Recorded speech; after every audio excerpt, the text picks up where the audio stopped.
about home. They're married to real estate.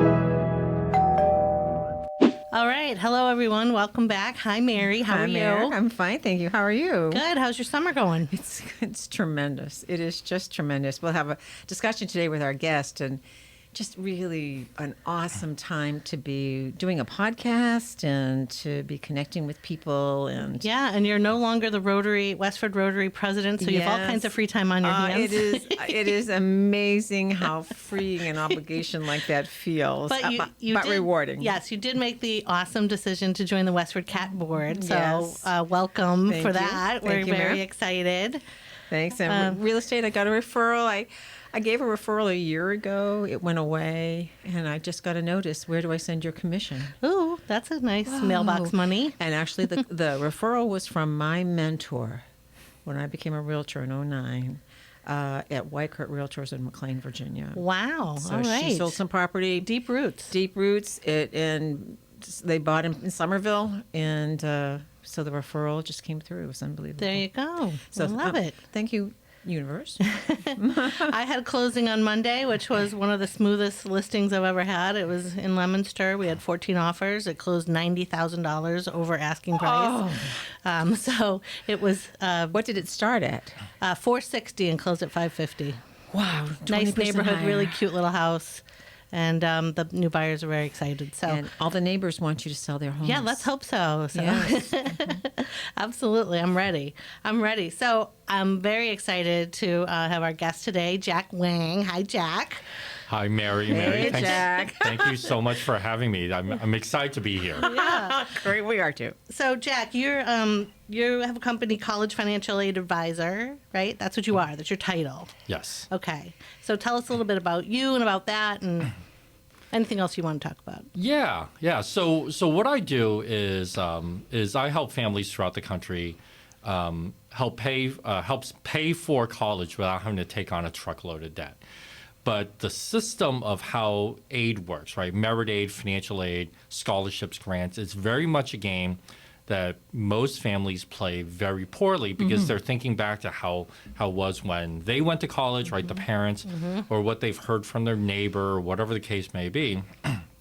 And so what I do is I help parents play that game to the limit of the rules, right? So they can get maximum aid dollars. And then I use a lot of like tax-related strategies and financial strategies to actually also help pay that bill. So it's pretty complex all in. It's fairly detailed, but I love it. And actually how I got my start originally, just a little sort of backstory, I originally got into this specific aspect because I needed it for myself, for my son. So actually what was happening at the time was I was getting divorced. My then wife, it was her second marriage. She had a daughter from that first marriage. And so as we were negotiating the divorce settlement, she wanted to put in a provision for college. Well, coincidentally, at that time, I was playing on a men's baseball team. And our starting shortstop, who's still a friend today, very good friend today, he was a financial aid officer for one of the major colleges, like one of the names in this area that everybody knows, no matter where you're from. And so in between innings, we're sitting on the bench, and I'm just peppering him with questions. Now I'm asking for me, right, at that time. And he was very generous with his knowledge and with his time. And so he shared all this information with me that back then, you just couldn't Google. Yep. And even today, you really can't Google unless you really know what to look for. FAFSA, that's all that comes up. You Right. want to do a FAFSA. Yeah. Exactly. So, yeah, it goes way beyond that. And so he was telling me all this stuff. So I realized, well, if I need to know, other families probably need to know, right? Yeah. Whether they're getting divorced or not. And so that's how I really got into it. And like I said, we're still really good friends today. We talk regularly. He now is a consultant for different college financial aid offices around the country. But he and I still talk regularly about these kind of issues and stuff. But that's really, being on the same baseball team Awesome. that kind of led me down this. I mean, because I needed it. It's but funny just, how you bump into the people you you know. need to The know, right people. The Yep. right people at the right time. Yeah, it was great. And, the team did pretty well, too. So. Oh, there you go. All right. So you're a decent baseball player too, and so is he. Yeah, we got it. Well, he is. I'm not. I'm not so much. I hung it up. He still plays. Oh, fun. I'm all done. So bad. What did you do shoulder now. before that? What was your background? What were you into? So it's really interesting. I've had a couple other careers, if you will. I started out as a commercial banker for a bank, for a local bank. So I was actually doing loans to small businesses, and talking with companies, business CEOs, business owners, all about their banking needs, their personal finances, their business finances, things like that. So there I was doing a lot of networking and just being out in the community. So that's what I was used to, doing all that stuff. Transition out of that, and almost by sheer dumb luck or something, I actually became a corporate trainer for a number of years. And so I know before we got in here, we were talking a little bit about, a little bit about public speaking. Well, corporate training is essentially public speaking every single day for 10 years. Oh wow. And but I used to tell my old boss that training was like improv comedy, right? Because every class I would have a different group of people. It might be the same material, right? But it was a different group of people with different questions, and they would have different reactions to it. So I used to tell my boss that the best training to become a trainer is to do what they do on that show, Whose Line Is It Anyway?, which is one of my favorite TV shows. She hated that because, she's like, well, no, you got to follow the curriculum. I'm Panic like, of the unknown. panic of the unknown. Yeah. Right? But you had to be able to flex and know your audience and things like that. Plus, I remember one day, it was some piece of curriculum, and the guidebook, the curriculum or teacher's guide, if you will, said, like, break up the class into 5 groups for this activity, right? Except that particular class, I only had 4 people. Go sit in the four Is that corners. Mr. Literal? Yeah. You got to make something up, You have right? to pivot with that one. So, so that stuff like that would happen regularly. So I really did it.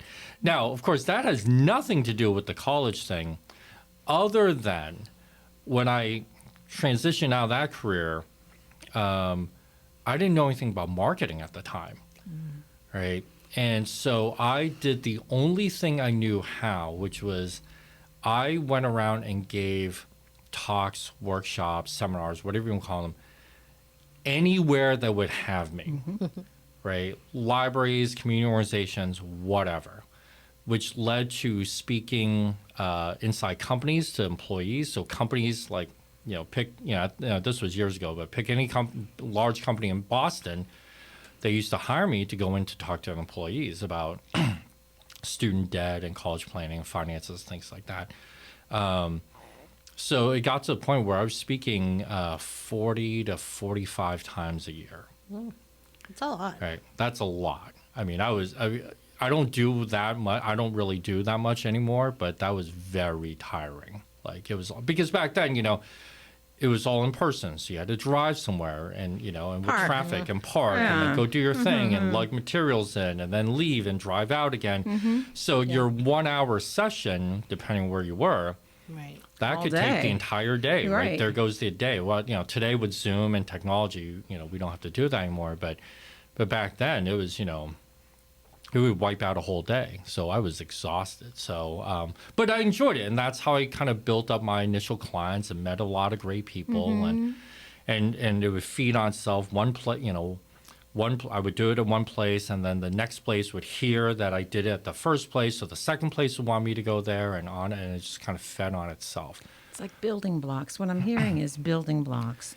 Your career, you've been building and building and building, and now you have a niche. The college prep, the college, being able to pay for college. What an important niche that is to be moving into. I can see it right now. I think that's awesome. The other thing too is you're a storyteller. which is terrific. And you're a teacher. And you appear to be extroverted. You appear to get energy from other people. So I do. wow, what a combination. You can do anything. You can do anything, Jack Wang. Well, I have to say with Jack, so my first interaction was being on the board of WestfordCAT, and he was the treasurer. Unfortunately, you're not the treasurer for this upcoming I'm year. finally done. I'm finally done. Very, very sad. But I will say that explaining the financials of the organization was like, yay, understood, easily understood. He answered every question anyone had. It was really eye-opening that you made those numbers seem What a so skill set. easy.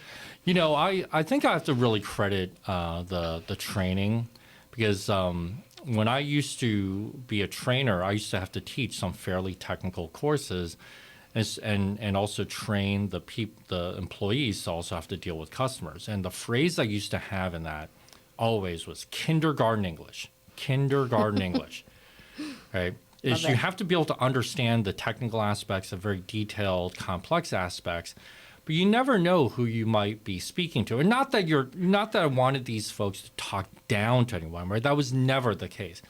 But you couldn't assume that someone would have the same level of technical knowledge that you would have. So you have to speak at a level to make sure that they understood, and then once you sort of figure that out, then adjust accordingly.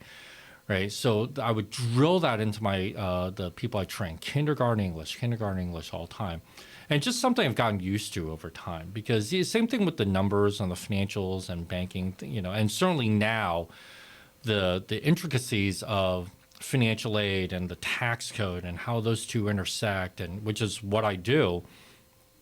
It's really complicated. Right, but people don't want to hear that. No, right? I don't want to know that. I don't want that rolling around in my brain. I'd rather hire you to do that. Yeah, just so that so I mean, I try to explain sort of enough so that people understand, but not, but it's never the, just trust me, right? Because when you say that, you're done. Yeah. But you do have to kind of explain, like, I actually do know what I'm doing sometimes. Well, I want to find out a little bit about his topic, but I'm so fascinated about our conversation so far, because really, Mary, this is the extraordinary you. This is who makes this person who he is today so uniquely Jack, so uniquely. But I'm a parent who never filled out a FAFSA. Mm-hmm. And our daughter went to a famous performing school in Boston.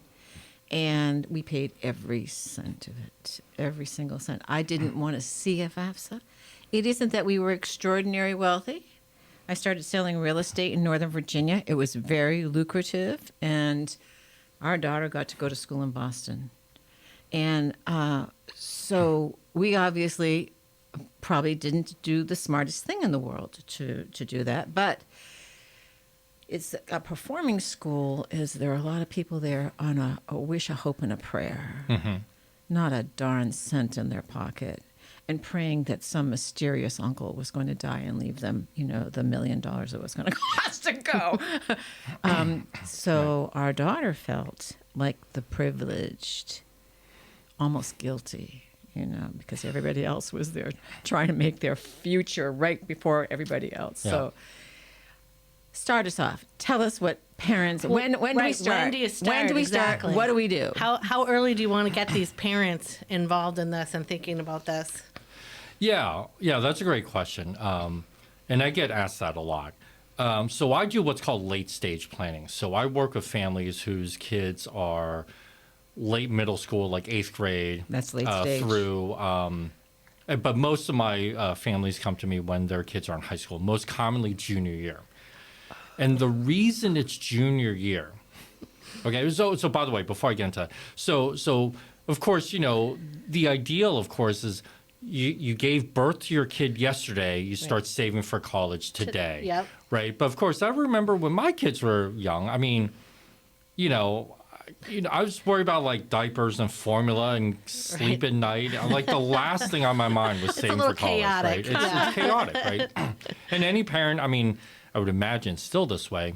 But I just remember, and it may have been this way when your kids were young, was that, even if you like a trip to the supermarket, you pack like you were going away for a week.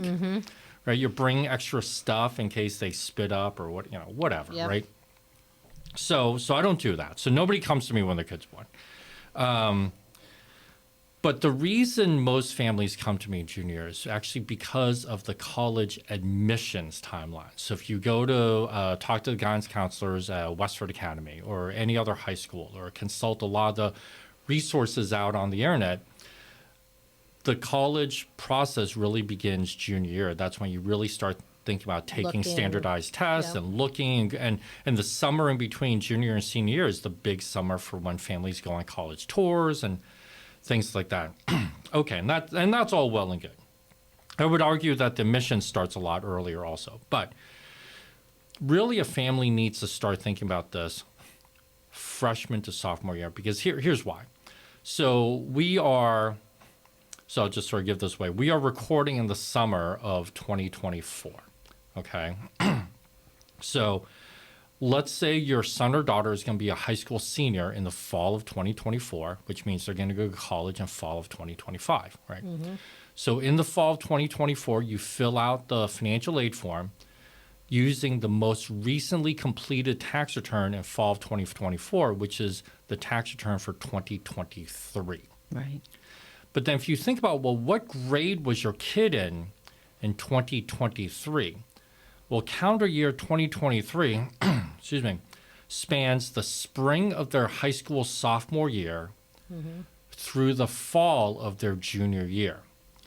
So now in high school, when they're thinking about college admissions and you think about guidance counselors, they really start to talk to high school juniors in the spring of junior year because the seniors are done, right? So now the guidance counselors have time, but they're talking to them about admissions in spring of junior year.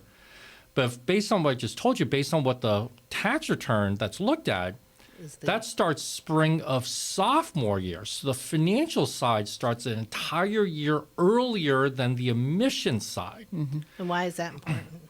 Well, because what happens is that tax return, okay, so in our example, 2023 tax return, that sets the aid for the first year of college. And a lot of schools will then budget all 4 years off of that.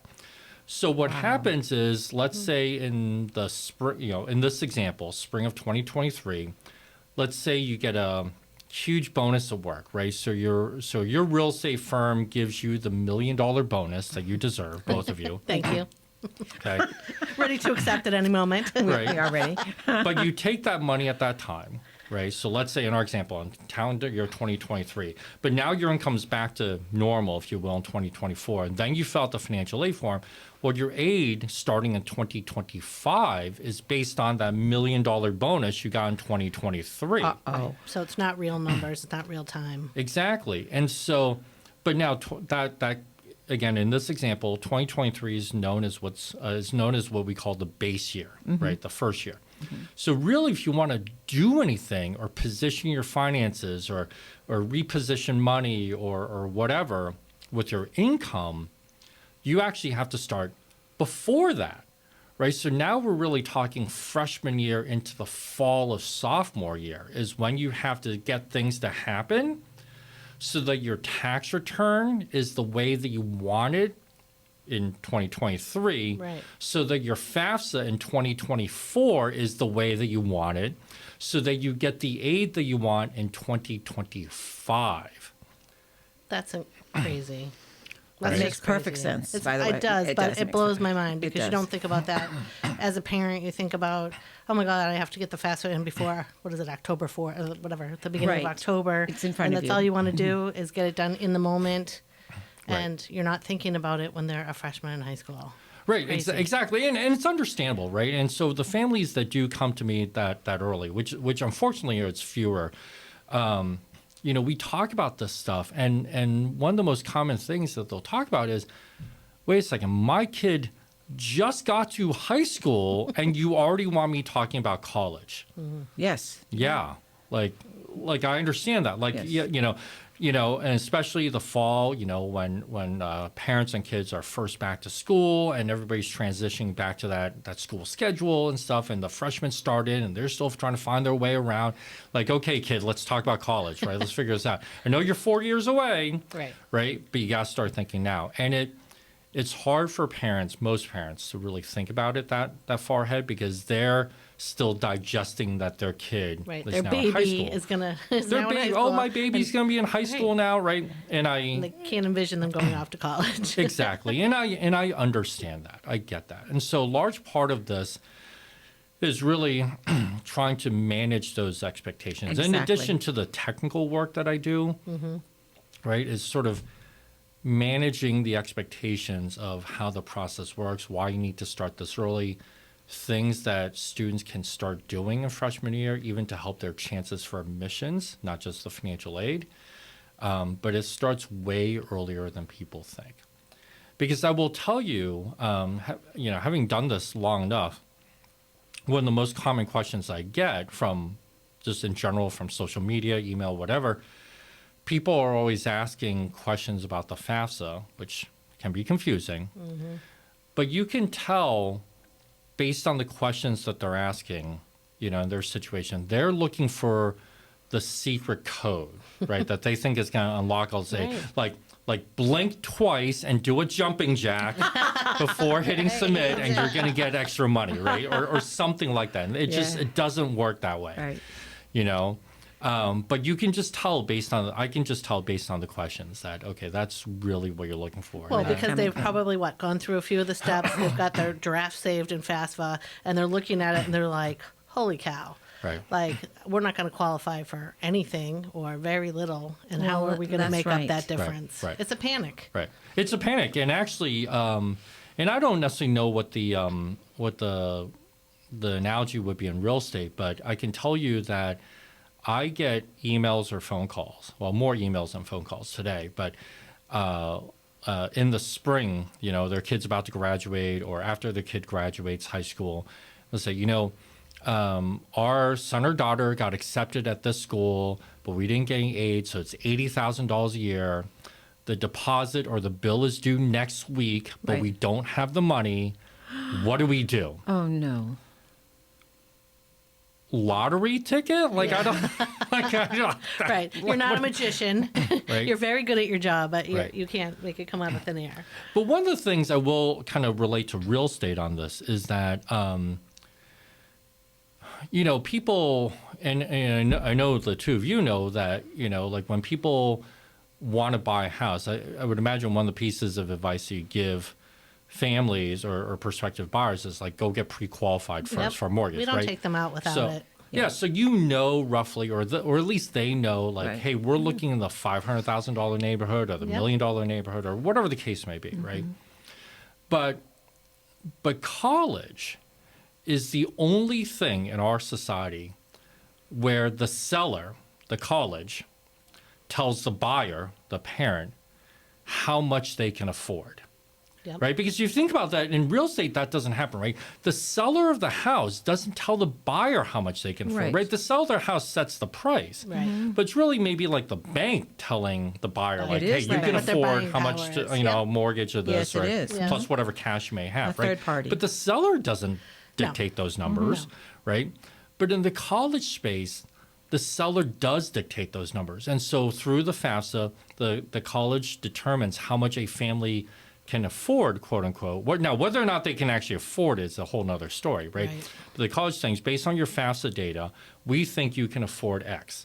And therefore, we will give you X amount of aid, either no aid or some aid or a lot of aid, right? But the seller, so it's a dynamic that doesn't exist anywhere else, right? Like I was thinking about this when I first started, like you go buy a car, same thing. The salesman tries to work the numbers. Oh, let's make the payment affordable, right? But ultimately, if you're getting a car loan, it's still the bank telling the buyer how much they can afford Right. based on underwriting, right? The dealer doesn't really set that.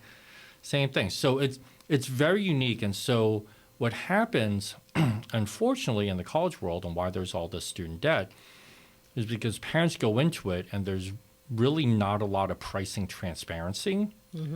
So you don't know if you can pay the $80,000 or something less or zero or something. Right. So parents end up shopping in the $1 million neighborhood, in the $500,000 neighborhood, in the $200,000 neighborhood, right? They're all over the place and they have They no don't idea. know. And then what happens is their kid gets the $1 million house, and then they call me the week before, like, okay, we don't have the money. Hey, our kid got the house, right? The winning bid. We don't have the money. What do we do? Yeah. It's expectations again.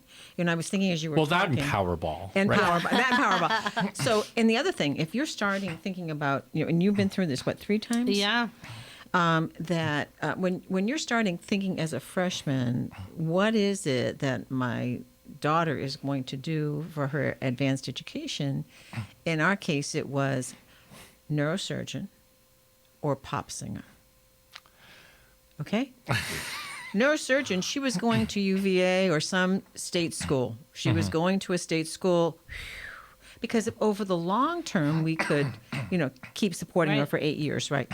Pop singer, where do you go? Where'd it go? Where do you go? You go one place. School. A music. $250,000 later, and you hope that you've prepared her or whatever else. So 4 years, all we could do was send her to a camp for people who were but going to be doctors.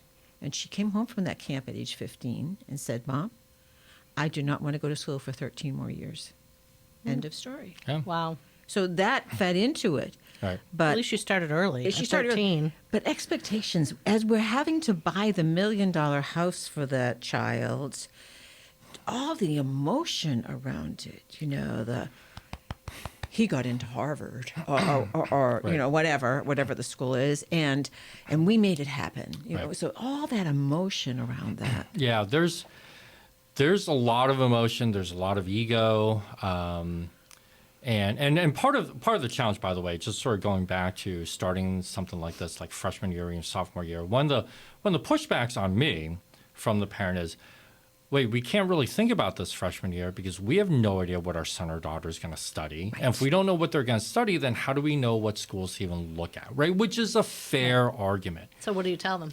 So what I tell them is, look, we still go through the process of, okay, what do colleges think you can afford, right? Like, how are colleges going to view your finances? What can we do about that? And that drives strategy. And so we do a lot of we call scenario-based planning. So if it's $30,000 a year, we do this. If it's 50, we do this. If it's 80, we do this. But you have to build that flexibility into the planning. Yeah. But then you also manage the expectation, and this is sort of that ego and the emotions. So what happens, and this is very apt to real estate, what happens actually in the college world is that there's about 3,500 colleges, give or take, in the United States, okay? But the top 10 to 15%, so these are the names that everyone knows, right? So around here would be the Harvards, the MITs, Boston University, Boston College, right? Things like Northeastern, things like that, right? Those so-called brand name schools, right? And it could be public ones also, like University of Virginia, Charlottesville. They get 90+% of all college applications from high school students every year. Wow. Which means the other 90% of schools fight over the other 10% of applications. Right. Okay, and COVID actually exacerbated this trend. Because what happened was during COVID, people couldn't get in to take standardized tests like SAT, ACT. My so daughter. a lot of these schools went test optional. So now you have kids who have good grades but maybe weren't good test takers, where pre-COVID they maybe thought that they had no shot at a Harvard type of school. Now that Harvard goes test optional, or during COVID, they're like, well, since Harvard doesn't need test scores anyway, let me take a shot at Harvard, right? So it made that it really just exacerbated that trend. So, but what happens is all these kids are trying to get into these schools. And so these schools really have no incentive. I mean, I'm not downplaying any one of these schools. They're excellent schools, right?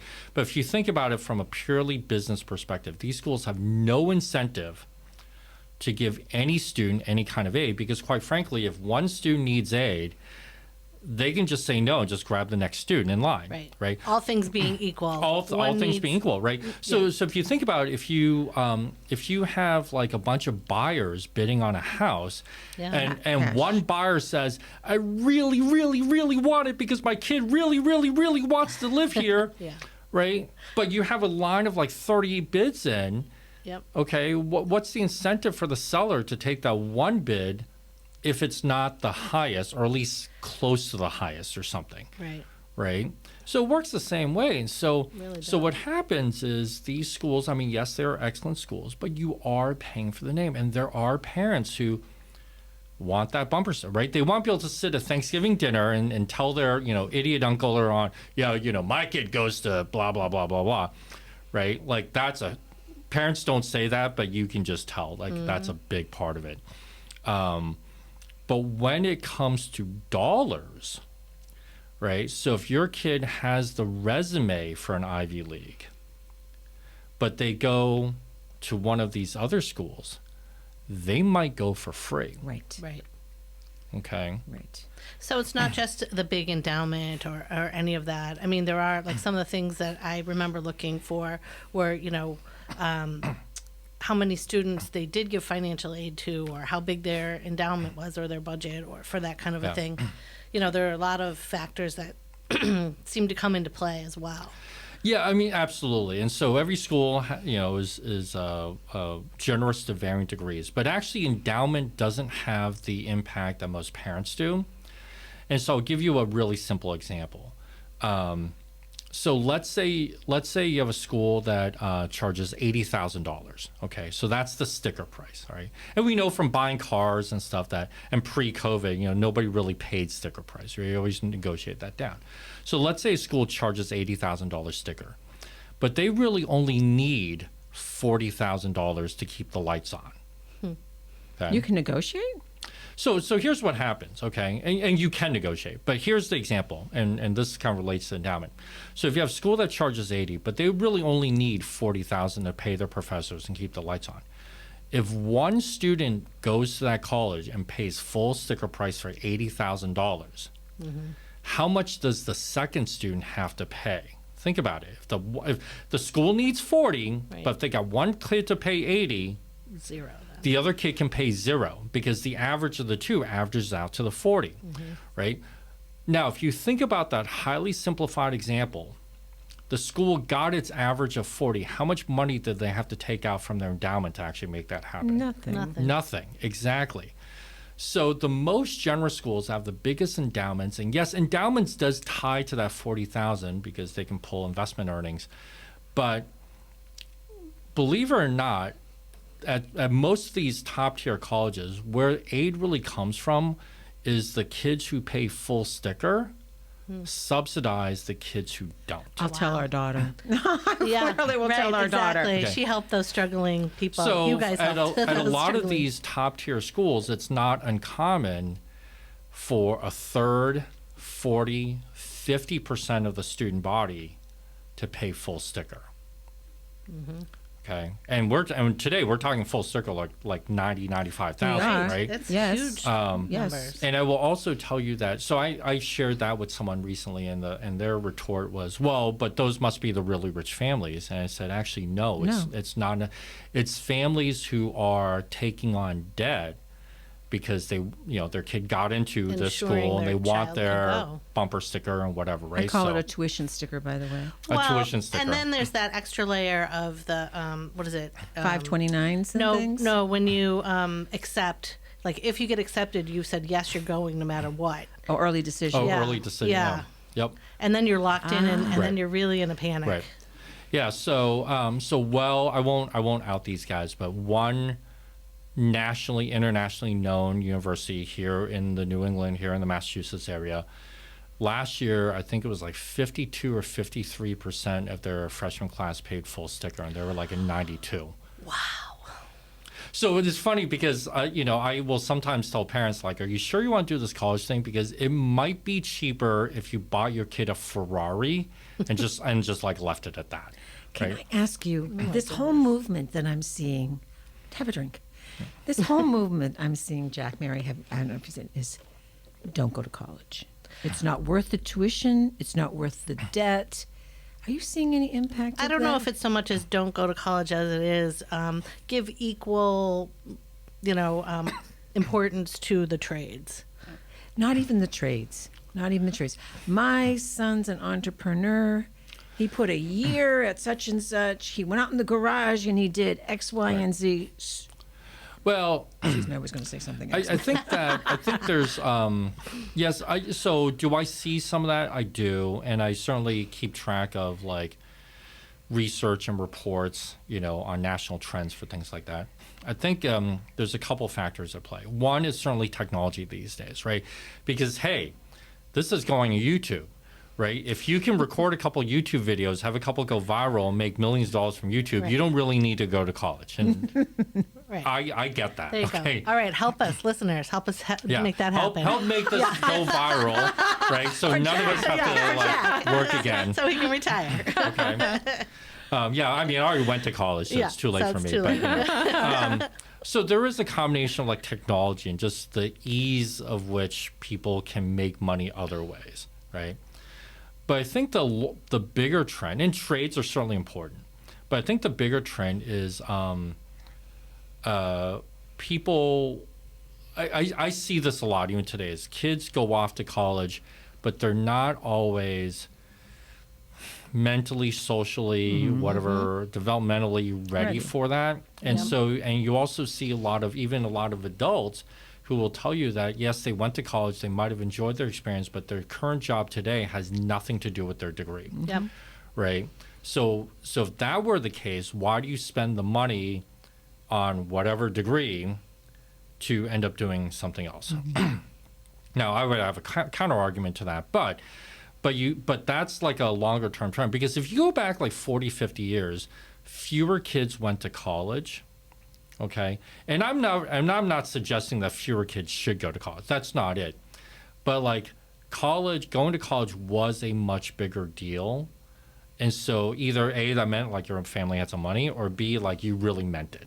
Like I really want to go because I really want to learn this to do this, right? I think a lot of kids say, and it kind of bears out some of the data, that kids are sort of going because their parents expect them to, not because they actually want to or have a clear path in mind. So I see a lot of kids who even go to these big expensive schools, $80,000, $90,000, and they're like undecided. And I'll ask the parent, like, are you sure you want to pay $90,000 a year for your kid to figure this out? Right? I mean, that's a lot of money to figure this That's a lot out. of therapy money. That's a lot. That's a great question, isn't it? Yes, it is. And what I see so what happens nationally is that roughly a quarter to almost a third of students transfer. They don't necessarily drop out, but they transfer from one 4-year school to another because they don't do a lot of the research up front, like does the campus, because for example, like in real estate, right? Like if you're looking for a 4-bedroom house, right? You're not looking just at the house, you're looking at the neighborhood and the community and the schools and maybe your commute time and this and that and the other, right? Yep. So, but a lot of times families will get focused on these names. They'll say, well, my kid needs to go to this, but then they forget that the kid actually has to live there. And they might not actually like it, or like, the campus might be too big, too small, whatever. So kids end up transferring, and it takes longer time to graduate, and there's a financial cost to it. And also it just kind of muddies the water in terms of kind of what they want to do, because they may not have gone in with a full understanding of actually what they wanted, because they were sold on this name. They're like, well, I have to get into Princeton, or I have to get into Harvard, legacy school, or something like that, or whatever, yes, right? Or the only one they got into. Yeah, it could be that too. True. So there's a lot of aspects to this that parents end up overlooking. It's true. But the unfortunate part is, because they overlook a lot of these, what would normally be considered like soft factors, right? Right. Or qualitative factors, but they all end up having a financial impact, because if your kid takes longer to graduate because they had to transfer, or whatever the case may be, now you're paying for college for 6 years instead of 4. Right. So it's a financial impact, even though these are soft factors that people don't really think about all the time. And the other thing, the other way it happens too, where our daughter went to school, a lot of people fell out because of the cost, right? Mostly. And then, but they also got people coming in from other schools in their, second and third years, because they got focused. You know, I'm going to go to this school because I now know X, Y, and Z, and I want that. I want the connections. I want the future. Which in that case benefits the school, not your child who's now transferred and taking 6 years. Right. I'll tell you, I shared the story. I had a friend. I have a friend who graduated high school with. He was a couple years behind me, and I grew up in Chelmsford. And I remember smart kid, but he was one of those coming out of high school. Looking back, he wasn't very motivated. Right? Hindsight's always 20/20. But he was really smart. Goes off to what was then U Lowell. Right? It wasn't even UMass Lowell. Okay, it was then U Lowell. Promptly flunks out. Okay, the kid was really smart though. Okay, flunks out. He wasn't motivated. Yeah. Right. So his parents made him go get a job. So he ended up working for UPS at their package handling facility. And of course, this is 30 plus years ago. So the minimum wage was $4.50 or something, right? So that's what UPS was paying. So he ends up working there for a couple of years, and then finally realizes, picking up boxes and putting them back down for minimum wage is a terrible way to live life. So then he went back to college, but because he had kind of seen the other side and he was much more motivated, did really well in college, graduated, got a great job and stuff. So he's one of those kids that if that were I would love to see more kids not flunk out first, but maybe take a little more time to sort of grow up, maybe work a little bit or something. I'll say my oldest is a prime example. So he actually has done a lot of the things you said. We sent him to a school. We didn't think about the environment really down in Alabama, and he ended up transferring to UMass Amherst, where he graduated. Luckily, it was a good transfer as far as credits, and he graduated on time and all of that, and then did not know what he wanted to do, and so he did flounder a bit and took a job that he hated, absolutely hated, and then came around to his senses and applied to law school like his mother had said he should have done earlier. Mom is always right, yes. And so, and that's where he is today. But I don't think without stepping back and taking that year or two and doing that, he would be where he is today. And he loves it. Right. Jack, how do people buy your service? I am astounded, and I wish I had spoken to you, Me too. In 2009, 10, 2010. Yeah. So people, best way is people can reach me by email, or actually better yet, people can connect with me on LinkedIn or Facebook, because I post a lot of updates there. I'm often quoted in a lot of media articles. In fact, just one came up today about different aspects of the student loans or college financial aid or whatever. And so people can just get a lot of information, learn a lot just from following me on social media. So I would ask if you don't mind, we'll put the link in the show notes or something. Definitely. But that would be the best way to kind of follow me, and then people can reach me through those platforms. So if people are so focused on the finances and financing college and all of that, how do you get paid? Yeah, so I don't get paid in iced teas, although that'd probably be okay. No, so I charge a planning fee, and then depending on what they need, if there's any kind of implementation regarding investments, insurance, or anything else, I get paid on those things as well. But the main thing oftentimes is the plan first, right? Yep. Because there is no magic bullet here saying, hey, if you buy this thing, everything's going to work out great. It doesn't work like that. The planning has to come first. Yep. And then whatever the tools that we then use, right, will come later. And by the way, I'll just make mention, because I'm about to do this next week. So part of what I do is also visit about 20 or so colleges per year myself. And I tell them I'm coming, but I go on the tour, so I hear what the parents hear, I see what the parents they see, and I listen to their questions, right? And I kind of just stay in the back and keep my mouth shut. But then afterwards, I'll meet with the directors of admissions and financial aid to learn how that particular school handles policies around admissions and financial aid. Wow. Excellent. So as a result, I have a lot of college T-shirts and sweatshirts. It's not really the wardrobe of someone who's been in the professional white collar world. But I have a lot of hoodies. Yeah, there you go. That's hilarious. I'm set for the winter. I love Yeah. it. I love it. We can set up a museum. So you have different tiers. People can just come to you and to get the basic plan, but I mean, obviously, it would make sense to stick with you because you Right. can see the big picture. Right. But there is a jumping off point that people, Yeah, That's- yeah. Most people end up because staying just because there's only so much money to go around, right? So whatever you end up paying for college necessarily impacts the rest of your financial life, whether you're trying to save for retirement or a new house or a car or something else. So a lot of times, what I end up doing, sort of as we look at the college and put a plan together, is balancing all of these things.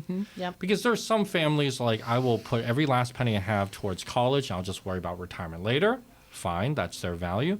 But I have other families go the complete other way, and so I spend a lot of time trying to figure that out with the client families and kind of get a sense of where they are, and try to sort of help them balance out some of those goals, right? Because I think sometimes people in the financial advisory world are a little bit too because one of the things I hear all the time is, hey, you can borrow for college, but you can't for retirement, which I just think is like the dumbest saying ever. It's technically true, but if you borrow a ton of money for your kid's college, you're going to be paying it off in retirement. You're not going to have the retirement that you think you're going to have. Right. So it can't be that. But I hear that from other advisors all the time. Like, I just tell my clients to, you can borrow for college, you can't for retirement. Like, Yeah, it's one of those little cliches that makes sense to somebody at some level, you know? Yeah. I just want to get back to, because you hear advisor and you think Wall Street, Brooks Brothers suit. I do anyway. And I think a lot of people do. And they think that costs money. Like, I'm not rich. I'm a regular working person. I want to be able to make a smart decision for my child's future and figuring out college. So it's not prohibitively expensive, your services. You're very accessible. You're obviously really good at explaining things, the kindergarten English. Kindergarten English. Yes. Thank you. well, first and foremost, I got rid of all my suits. Okay, So, all right. so I don't have the Brooks Brothers suit anymore. I do have sport coat still. Yeah, I do charge, and so I'm I'm not for everybody, okay, and I admittedly so. But if we can do this correctly, we're talking about saving tens, if not $100,000+. Yep. Right, and I don't That's the charge point I want to get $100,000. the across. point, yeah. Right. Yes. The thing is, and a lot of people think, kind of like to your point, like they'll think like, well, I'll come see you when I have money or if I have money or something like that. And I understand that sentiment. But a lot of the strategies that I use, a lot of the strategies that like wealthier people use, they're applicable even to lower income or lower wealth families. In fact, a lot of times it's even more important because you can't go from low income to high income or low wealth to high wealth unless you're like careful or more careful with your money, right? Like, Right. as much as we see on TV, billionaires truly don't just spend frivolously, right? So there's a plan behind their dollars and everything else. And so, and one of the reasons my podcast is named Smart College Buyers, because people don't often think about college as a purchase, Right. but it is, right? It We is. buy a house, we buy a car, but I we love the car we analogy buy and the house we analogy. buy college, right? Right. And I want people to be smart about that decision, Right. right? Because people, especially in the real estate world, get this mortgage, get that, or this different plan, or get the lowest rate, or refinance, or Right. whatever, right? Yeah. There's corollaries to those in the college world, so I want people to be really smart decisions, because honestly, a lot of these more expensive colleges, it's like buying a little house. I mean, well, maybe not so much a little house here in Eastern Massachusetts, right? In very few But- places. But in some parts of the country, 4 West years Virginia of comes- whatever, Yes. it's a sizable house that Yeah. you're buying for your kid is basically what it is. And so that's a big decision that's going to have long-term impact. You want to be kind of careful about that. I've just found this so valuable, and I want to talk with you about podcasting and all other kinds of Right. fun stuff. Could we have you back Yes. Yeah, no, I'm sorry, and I apologize for just kind of blah, blah, You're blah, not blah, blah, blah, blah. But- No, we led you. We led Yeah. you down the path. We did. Also, Jack's been doing some very interesting things in real estate personally. So, Yeah, so so- I definitely want to get into that. So you'll have to come back. Oh, yes. Okay. Yeah, absolutely. So, So to that's our your teaser. audience, to our audience, we are shifting our focus to something called to a theme called Extraordinary You. Yep. And because we have had so many discussions, not as excellent as yours, obviously, Jack. So many discussions with people, and we Well, that's what we decided we liked about doing the podcast. Doing the was getting to podcast. know people and their story and getting it out there to people.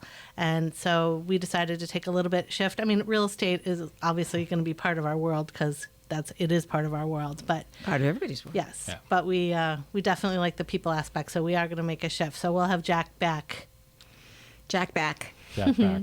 And it's been a pleasure getting to know you more too, especially through the New England Podcasters group. Yep. That's where I've seen you more. And now the board. Now the Although board. Jack will still be around I'll because still be he's a around. mainstay staple. We Okay. can't. Yep. Who's going to explain those financials?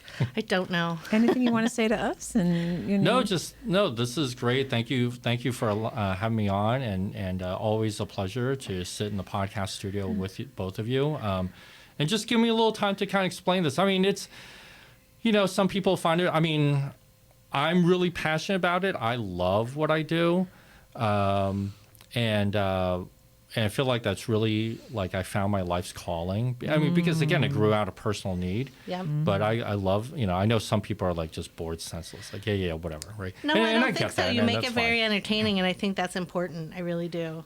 and you're and not welcome to scary. use clips of this. You're welcome to in your own world, because you really present so well. Thanks. I just, what? Next time I'll wear one of the hoodies or. Yeah, exactly. Oh, that might be a bias. We'll have to figure. You Yeah. might have to We'll change. have to blur that. that Yeah, we'll out. have to change Yeah. like every minute, right, to get all the schools in. You'll have to take them and make them into one of those Oh blankets. yeah, one like of those people do with blankets, T-shirts. those and quilts. yeah, Yes, exactly. Exactly. No, Well, thank you so much. Thank you, Jack. Thanks, A Jack. pleasure. All right, take care. Mary, Mary, and Mary, so extraordinary. Well, now they're talking about houses, they're talking about home, they're married to real estate.